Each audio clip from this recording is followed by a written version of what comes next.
Welcome to Financial Repression Authority's Roundtable Insight, where the best fund managers, economists, and industry leaders discuss the key investment issues and challenges in the current macroeconomic environment. Hi, welcome to FRA's Roundtable Insight. This is Richard Bernoulli. Today we have Rick Rule and Ira Harris. Rick is the Senior Managing Director of Sprott Inc. and CEO of Sprott U.S. Holdings. He is a leading resource investor specializing in mining, energy, water utilities, forest products, and agriculture. And he has originated and participated in hundreds of debt and equity transactions with private, pre-public, and public companies. Ira is an independent trader, hedge fund manager, global macro consultant, trading foreign currencies, equities, bonds, and commodities for over 40 years. He was also CME director from 1997 to 2003, and also recently. Welcome, gentlemen. Thank you. Thanks, Richard. Appreciate it. Great. Rick, to start, we begin with your views on the current financial and economic environment and the disconnect that you see between Main Street and Wall Street. Well, definitely, I think everyone sees the disconnect. Main Street doing well, Wall Street doing well, Main Street doing poorly. And I think that's a function of several things. Quantitative easing, of course, which is to say artificial liquidity, artificially low interest rates, which depresses the price of various traditional savings products in favor of equities and dividend yields. And of course, the direct buying of various securitized asset classes, including junk bonds and equities. Looking a little deeper, it's my belief that the recovery that we enjoyed from the 2008 collapse was driven as much by artificial liquidity and artificially low interest rates as it was any advances in trade or human productivity.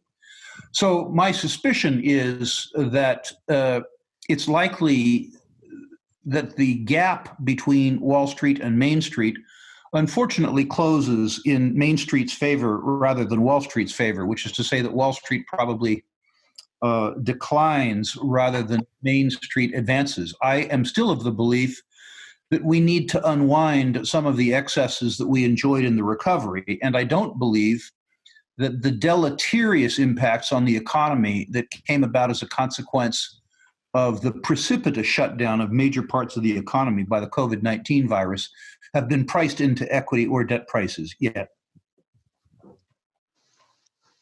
Interesting. And Ira, your thoughts? Well, Richard, we've done a lot of these, and Dick, I only know of, and I've never talked, but I certainly know Scott very well. Long time, especially trading as much metals as I have over the years. Dick's been around in the business a long time too. I actually Dick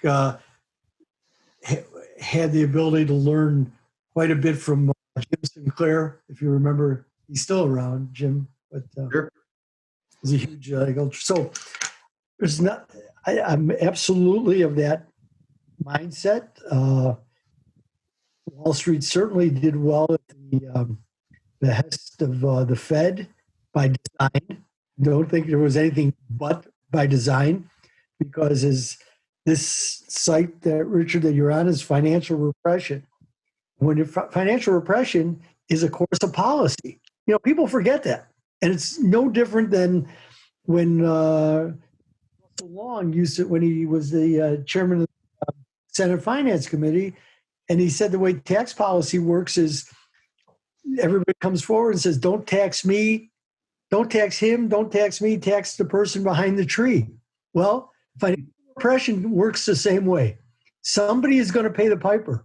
And who's paying the piper? By design, because we've had Bernanke and Yellen and even Powell tell us, if you have savings and you're a saver and you're oriented that way, stop whining, because your grandchild or your neighbor or somebody else probably has gotten a job. Even though you're not getting anything on your savings, your house value is probably appreciated or at least stabilized. And if you happen to own some equities, you've done pretty well. So basically, stop your crying. And that's financial repression. And, really, the best work on it is, in fact, I pulled out some papers today because I'm getting ready to move and I'm going through all my stuff. And lo and behold, there was Carmen Reinhardt's work on financial repression. And that's the world in which we live in. And everything that Dick laid out, who gets the worst of it? Those with savings, those who have built their retirement on, even if you have a 60-40, and because somebody who's a 60-40 investor, they're not running Tesla and Amazon. Those are high-risk stocks. Anytime you look at a stock, Tesla moves $150 in a day, $100 in a day. This is not stock markets, equity markets are supposed to be about capital. This has nothing to do with that. Because of the Fed policies, things are just have run amok. It was interesting the other day that Bloomberg had an article citing Yellen and Bernanke, saying that March, the responsibility of March and all the havoc in the bond market and everything else was due to hedge funds. No culpability, no responsibility of the Fed and the policies over the last 12 years for sure. None. It was the hedge funds. Well, I would rebut that, but I'll save that. Rick, what are your thoughts on the mining sector in general? Maybe we begin with a focus on precious metals, gold, silver, platinum, especially today with platinum up like $60, $70 an ounce, I think. What are your thoughts on the precious metals and the supply-demand situation there?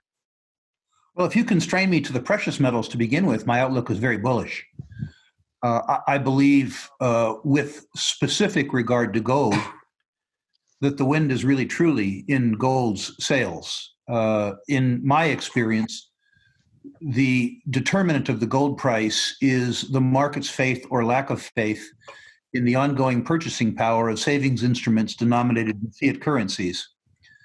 And we talked earlier about the U.S. economy, and I think the same thing can be said for U.S. treasuries. They've been in a 35-year bull market, and they tend to move countercyclically to gold. I think that bond bull market is effectively over. The U.S. 10-year Treasury, I think gold's principal competitor, yields 60 basis points in a currency that the Congressional Budget Office suggests is depreciating in value by 1.6% a year, which is to say if you give the money to the Fed for 10 years, they'll give you back less than 90% of what you gave them. Jim Grant goes so far as to call that return-free risk. With the wind in gold sails and the gold price increasing, the margins enjoyed by the gold producers increases. That is to say, their income statement improves, which improves their balance sheet, and a virtuous circle ensues. I have been in my life through 2 prior gold bull markets. I believe I'm in my 3rd, and 8 recoveries from oversold bottoms. I believe I'm in my 9th. And in every circumstance, the market has reacted the same. Gold moves first because it attracts fear buyers. Gold stocks move later, after the primary move has been established by gold and after the benefit of the margin flows through to the income statement and the balance sheet. Silver moves after gold. And I think platinum, which is in some senses a different asset class, is moving now in sympathy, but we have to reserve judgment about that. With regards to the broader mining business, I'm of 2 minds. The first mind is that most of the commodity prices are below the incentive prices to build new mines, or even in many cases, to maintain sustaining capital investments in existing mines, which is bullish in the sense that it reduces the producer's productive capacity. On the other hand, industrial materials of all types are very economically sensitive, and I am nervous about the state of both the U.S. and the world economy for the next 3 or 4 years. So with regards to precious metals, I believe that we are in the early innings of a bull market. And I suspect that 4 years from now or 5 years from now, when we are done unwinding past excesses, that we'll have a truly spectacular rally in industrial materials. But I think people need to be prepared to wait for that. I mean, in terms of copper, do you see potential drivers, though, in the near term potentially from green energy and the whole COVID antiviral type of infrastructure requiring copper? I do not. My own view of the copper market is that it is symptomatic of the broad economy. Certainly, not just electric vehicles, but the electrification of gasoline vehicles is extremely useful to the copper business. But if my unfortunate prognosis turns true, I think that total vehicle sales, irrespective of vehicle type, suffer over the next 3 or 4 years. Similarly, my suspicion is in many markets around the world, and even in many U.S. markets, industrial and residential real estate construction could suffer, which is also a major utilizer of copper. I certainly see over the 5 and 10 and 15-year period, the electrification of the world, including the primary electrical service, reaching 1.2 billion people around the world who don't have access to it today, as being a major driver of copper. So if you're asking me the question in a 5 or 10-year time frame, I'm extremely bullish. If you're asking me the question in a 1 to 3 year time frame, I'm much less bullish, irrespective of the use. Interesting. And Ira, your thoughts? Well, many things I agree with. I'll break a little bit on the copper because I see, and I think what we saw come out of Europe yesterday, today, there is going to be some massive infrastructure program. And, again, we'll see the way politics turns out in the United States. But I think that as I listened to what came out of Europe, certainly going full force on a green initiative. And again, I was not a Christine Lagarde fan to begin with, but I think she has done a good job, especially because she stayed out of the way and let the politicians go at it. I do agree with Dick about the auto industry, but I don't believe it's going to be the auto industry because that's going to drive the next leg of it. We agree on the electrification, but I think the grid gets built out faster, and I think wind certainly is a growing phenomenon, which uses a lot of copper. Else that comes with it. So I agree with him on the long haul. I'm very bullish copper, but I think you'll get more out of it. I believe he's right to worry about the housing and the auto sectors, but I think that there'll be alternatives. That's again what makes the market the market. The other metals, I've been very bullish, and I think him and I find commonality as most of the people who come on. Wall Street wants to sell you the gold phenomenon always as an inflation hedge, but for me, and I've tried to educate people to it, it's a hedge against the credibility of central banks in a fiat currency world. The inflation will come, but you better own it well before that. And I think people do because, again, remember we used to talk about the full faith and confidence of the U.S. Government.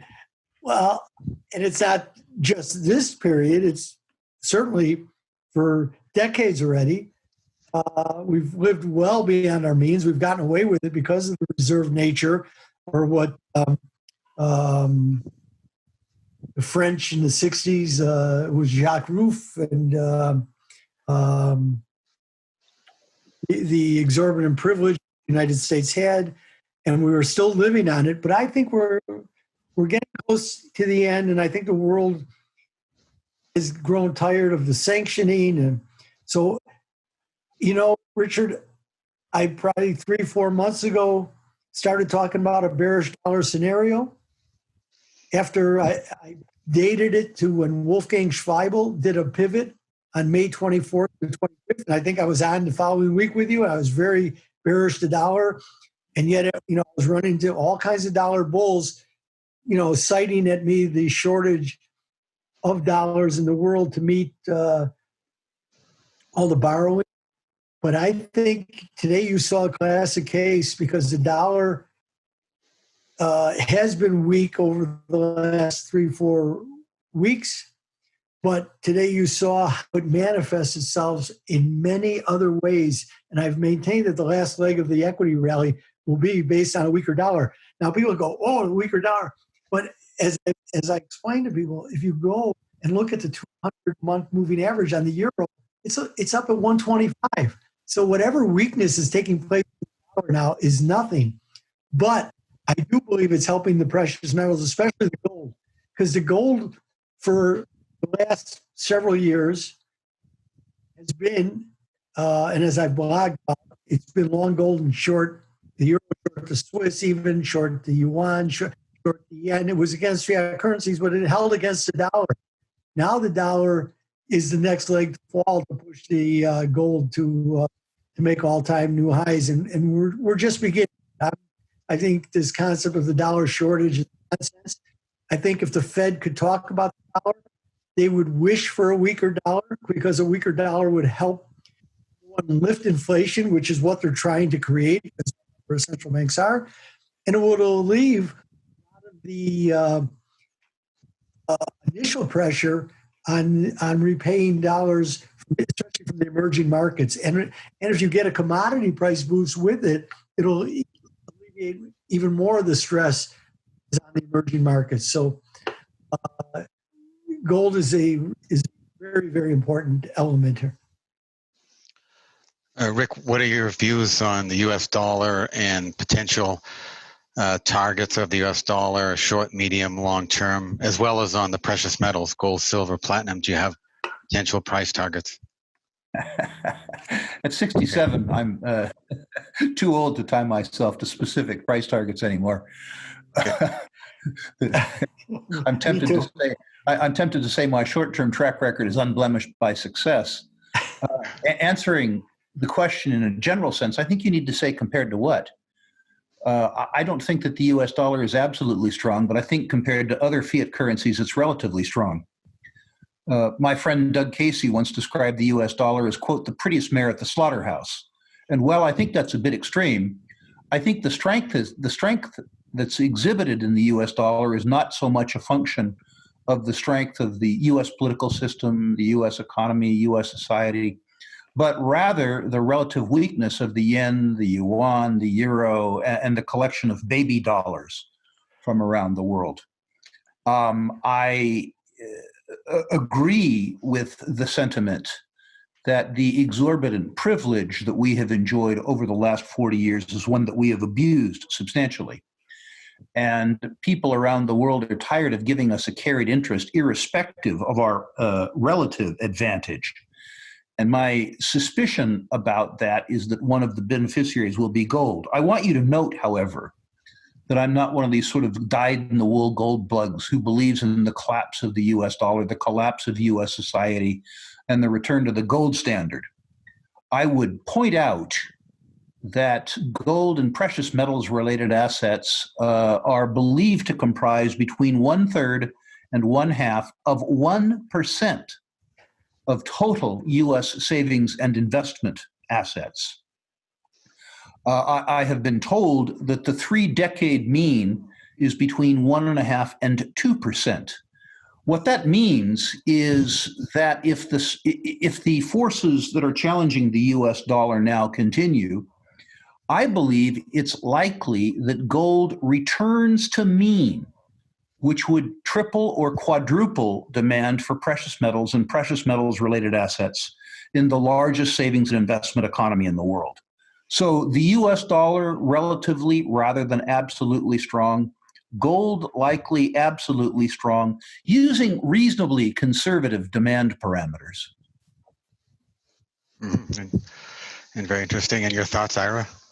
Well, I'm not a wild gold bug either. As I tell people, I would like to go to sleep at night and have gold at $41.25. Then the world would be in a much better state. But I can only play on the battlefield that is presented to me as an investor and trader and analyst.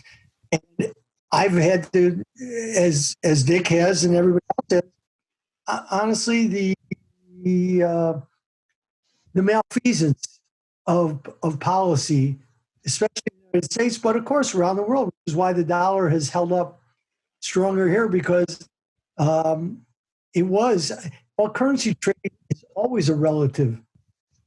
And that's what makes currency trading so difficult is because the variables that you have to weigh, and they're always in flux. Is it interest rate differentials? Is it political sentiment? There's so many different variables to go into it. And the United States has been. And you price in the fact that because the United States is by far the predominant element of exchange and as it's used all over the world for so many things, and so many things are priced in it, there's a natural demand for it. And as the IIF, the Institute of International Finance, and the BIS have been maintaining, the amount of emerging market non-government debt in dollars, which is private, has grown to 11, 12 trillion. And the fund that and meet payments means that there's always a demand for dollars. Now, of course, when the dollar goes down, it makes that life easier for them. But that does provide an automatic backdrop to the dollar.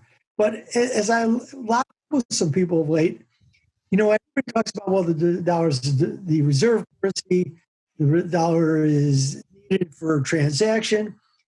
That was true in 2008, and the euro went to 160. So all of these things are always in place. But when the sentiment shifts, and I believe the sentiment is shifting because, and I asked this question of everybody who invests, and this is not a hypothetical question. It's December 2020. The election is over. Employment is at 9% in the United States, and inflation is now, headline inflation, at 6%. Does the Fed raise rates? That is my operative mindset. And when I talk to people who have significant savings, they say, no, of course not. I said, okay, then you're making a point that the Fed is really trying to debase the currency. Because if you're not going to respond to that inflation, you're telling me that the currency valuation really doesn't mean anything to you. You are in an employment mode, and I believe the Fed is, because I think if you listen to Jerome Powell, over and over again, he uses this line when talking about the terrible situation in the employment market in the United States, through no fault of their own. Well, once you go to that mindset of no fault of your own, you're no longer a financial institution, you're a social justice mediator.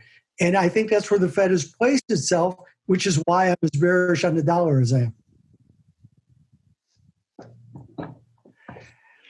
Moving to the agriculture sector, Rick, what are your thoughts there?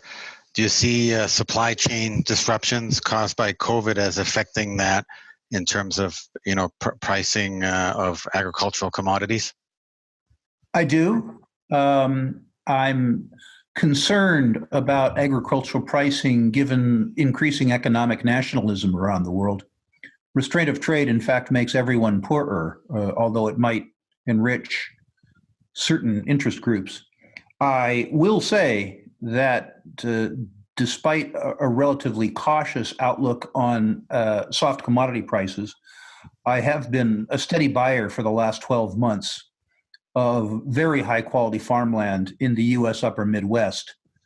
The extent to which soft commodity prices have fallen, and hence farmland rents have fallen, seems to me to mean that that's probably the finest, quote, developed real estate asset class in the United States. High quality farmland in the upper Midwest with access to the best consumer market in the world, which is to say the United States, and access to the best highway in the world for transporting commodities and importing inputs, which is to say the Mississippi River, means that for me, one of the greatest long-term asset classes available to me in the context of risk and return, and also a lack of effort because I lease out the farmland, is high quality farmland in the upper Midwest.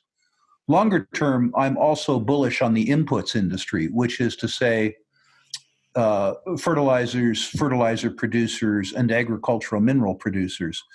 But for right now, given that I'm in the process of disposing of my passive interests in developed real estate, I'm replacing those developed real estate assets with very high quality row crop land, irrigated row crop land with attendant water rights in the upper Midwest of the U.S. And do you see any potential negative effects from issues of trade between U.S. and China and other countries? Sure do. Sure do. On the agricultural sector? Yeah, I mean, all sectors. The truth is that the world has gone crazy. The world ignores the lessons of the 90s. Reducing trade barriers makes everyone in the world richer and allows people to pay attention to what they do well relative to other people. And the sort of jingoistic response coming from all of the world's leaders, not merely the Chinese leaders, makes everyone poorer. I could tell you any number of things that could go wrong with my agricultural bet. I just think more things could go right than could go wrong, particularly price and value. And do you see the potential for China to source more agricultural commodities from South America, areas like Uruguay, Brazil, and Argentina? Count on it. Absolutely. I think the Chinese would prefer us because they know that we're more reliable, higher quality suppliers. But I don't think that they will continue to see agricultural goods used as a potential weapon against them. The truth is that farmers around the world have constituted a very potent voting and lobbying bloc, and they've succeeded everywhere around the world, including particularly the United States, of enjoying really tremendous subsidies. So it is not unlikely that the Argentines, the Uruguayans, the Paraguayans, or the Brazilians would choose to compete with us on a subsidized basis. And to the extent that they were willing to sell crops like soybeans to China at less than total cost, I'm certain that the Chinese would be willing to accept that largesse. And your thoughts, Ira? I absolutely agree. I'm impressed that Dick is buying land there. I've been choosing to go and invest in and Archer Daniel of late because they've been so unloved by the market, and their balance sheets are better than they've been in a while, and even without grain prices rising. But grain prices actually acted pretty well. Part of it is, of course, the Brazilians brought in a record crop, and the real was at 5.6, 5.7, 5.8. The windfall to the Brazilian farmers was enormous. Soybeans were selling at record all-time highs because of the depreciation of the real in Brazil. Yes, now their input costs went up, of course, especially one's priced in dollars. And I'm also bullish on fertilizers. I like Nutrien, but it's so badly run. When you think about where potash was at, which was one of the great Canadian companies, and then somebody, who was it? BPH was willing to pay $90 for it. Not that long ago. They've just been very poorly managed. But I think the agricultural story, especially if I'm right in regards to the Fed and where prices, start to respond, other asset prices besides paintings, automobiles, and some forms of real estate stop appreciating to the extent that they have. We'll look for other things like silver, gold, and I think ag prices will go with it. I am also involved in buying agricultural land in Uruguay. I'm in a pretty big deal down there, and I have been for years because they deal in the dollar, so you don't deal with the currency aspect. But the Chinese will shop everywhere. I think that nobody has higher standards of productions in the United States. But when that real is at 5 point, when it appreciates 50%, and the Brazilians have brought in such a massive crop, the Chinese will shop wherever it is. And they did some of it to thumb their nose at Trump, of course. I think the Navarro policies have really hurt the American farmer, by the way. I think they were ill-timed because when did they go after the tariffs on the Chinese? Right when the Brazilian crop came in 2000, I think 18, and you don't go after. It's like going on strike. The air traffic controllers going on strike in July when nobody's, back then in the 80s when nobody was flying. You go on strike at Thanksgiving. And when the United States chose to tariff the Chinese, the alternative was already sitting there, which was a fresh Brazilian crop just brought in. Terribly timed. Bob Lighthizer expected a lot more from the others. I hold my tongue about, but Bob Lighthizer really, and I think that they hurt the American farmer. The American farmer has, and I've studied this for enough years, tried to build. This goes back to the 40s. On whether we were going to support Mao and Chiang Kai-shek, and the farmers were initially big supporters of mainland China. They didn't, they've been courting China for so many years because, a billion people need to be fed. And I think they lost market share, which was the worst part of that. But I agree with Dick, and I applaud his investments. I go back and forth with a stock. There are some publicly held companies that buy farmland that you can invest in, that pay dividends. So I'm looking at some of those. So to go with the mix, because I'm buying miners and buying others. Hold on, I'm going to put you on mute for a minute because that's an important call for me. I'm sorry. Great. And just a final question, Rick. What are your thoughts in general on the commodity sector and also using it as an asset class for investors over the coming decade? My gut feel, no guarantee, is that after a long drought in mineral commodities and mining, that we're going to get two bull markets. The first one, the precious metals bull market, which I think we're in. It has legs.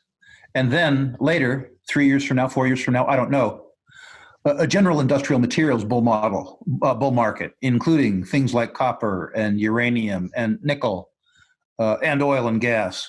So my suspicion is that the next 5 years won't feature a bull market, but will rather feature two bull markets. For me personally, at age 67, I think it's a lovely way to approach my declining years with the wind in my sails too. Very interesting. And Ira, your final thoughts? He might still be on the call. So I'm coming back. Okay. Yeah. Just your final thoughts, Ira? What? Yeah. On the whole gamut of everything we talked about? Yeah, commodities in general and as an asset class for the coming decade. Yeah. Well, I like the commodity end because they've been so unloved, and the better ones who have gotten their balance sheets cleaned up, because Richard, I'm a big debt. You carry too much debt. I avoid you like the plague. You have to show me some good faith that you're cleaning up your balance sheets. If you find a story of a 3.5% dividend, buying Freeport. I've dabbled in, of course, CEF for years, on and off, and of course the grain companies. And I'm an active trader in the futures market. So I think the platinum story is going to get interesting, and I say that only because if I go back, and platinum is to me a much more Asian precious metal than it is other places, and I think they have a history of when things are rolling in Asia, that they do buy platinum.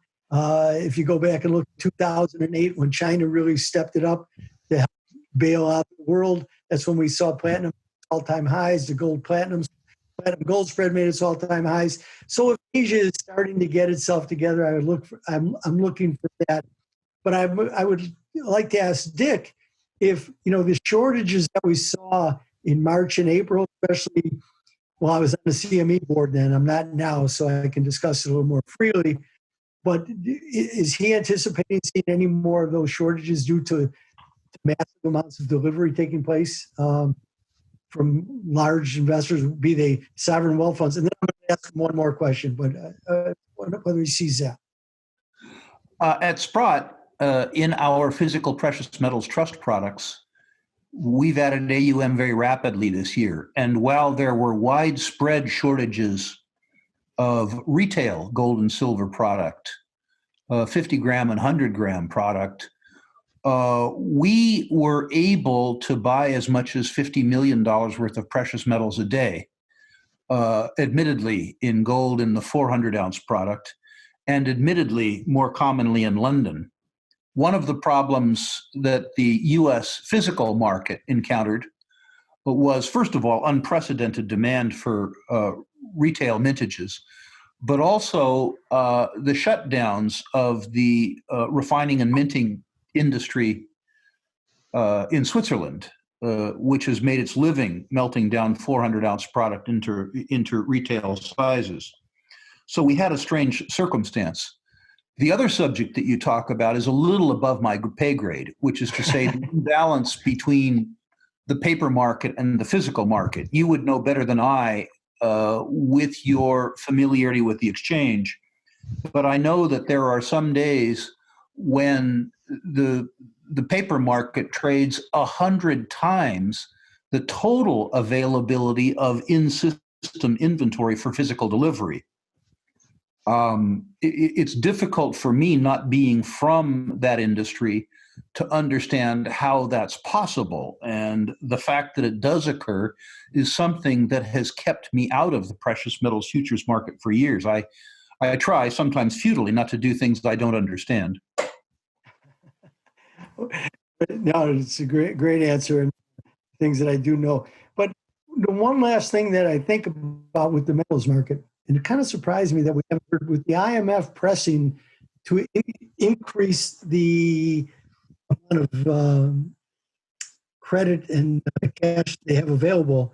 In fact, it was interesting that what's his name, Gang Yi, the head of the People's Bank of China, was out last week talking about ramping up SDRs, which of course plays to China. So when I read this piece in the FT, I said, "Wow, this is like Thomas Anders and Kissinger talking back in 1974 about Europe trying to increase gold into the international system," because of course China would like to see a ramp up of SDRs because it would automatically support the yuan. But I'm wondering whether we are one day going to wake up and hear that the IMF is selling off a lot of its gold hoard. I know that under Article 4, I think there are some restrictions, but I keep waiting for the moment because that pile grows and grows and grows. You think about that? A bit. The whole subject of the SDR is an interesting subject. It would seem to be an artificial construct that's made up of artificial constructs. Doug Casey once at one of our Sprott symposiums said, and this is a lovely quote, he said, "The US dollar is a we owe you nothing. SDRs are a who owes you nothing," meaning that nobody is ultimately responsible for maintaining the value of the SDR. And I think that's a really important distinction to be made between a sovereign currency that you're nervous about, or an artificial construct made up of individual sovereign instruments. Well, it's been a fascinating discussion. Just wondering, Rick, how can our listeners learn more about your work? Well, I'd love to give them an incentive to learn more about our work. Any of your listeners or subscribers who go to the web link www.sprottusa.rankings can input all of their natural resource securities, and I will personally rank them, backed up by the research staff of the Sprott organization, on a 1 to 10 basis, 1 being best, 10 being worst. I will also comment on individual securities where I think my comment has value. Further, I will include, and by the way, this is a no obligation offer, no charge, free. I will include with that a 45-year gold mining equity index chart, the Barron's Gold Mining Equity Index chart, which I like because of its breadth and the length with which that index has been kept. And in addition, a 100-year commodity chart showing the valuation of the commodities asset class versus other asset classes. Once again, the web link is www.sprotusa.com/rankings. Oh, that's super cool. And Ira, on your work, yeah. I will be dropping him a note. Shortly, I will say. Okay. Yeah. I haven't been writing the notes from underground lately, but I'm in the middle of building out a website where I'm going to aggregate the treasure trove of all the FRAs I've done, of all the Santellis, of all the Crudellis, everything I've written. So it'll be there, and I'll post all the new ones. I believe we're going to call Ira Harris Underground, and it'll be .com, and you'll be able to access there so people can find me. And I'm going into White Wave and to other places to be much more in real time, so people who have views and who want to discuss serious issues with no politics involved, because it's apolitical. We talk about ways to make money. Everything else is gibberish as far as I'm concerned. Keep your thoughts to yourself. I try to keep mine to myself, my political thoughts, but the ability to provide context and understand the nuance of the global financial system is what my strength has been. I'm the same age as Dick. I've been doing this for 43 years. I actually have academic teachings of it at the right time. And this was, what a propitious day this was, because we had the dollar down and we had major moves in the precious metals markets especially. So glad to be a part of it as always. And this is really a great honor to sit with Dick, because I have great respect for Sprout. They do, believe me, it's a place I go and read and visit, because the work has been exceptional over the years. So thank you. Great insight. Thank you so much, gentlemen. Thank you. The FRA Roundtable Insight Show is for informational and educational purposes only, and should not be considered as a solicitation or offer to purchase or sell any securities. The investments, investment strategies, and investment philosophies discussed or presented on the show each involve their own unique risk factors, which are not discussed on the show. Any discussions among the panel participants or responses to listener inquiries are based on the personal opinions of the panel participants and do not take into consideration the listener's suitability, objectives, or risk tolerance. Please be advised that you invest or speculate at your own risk.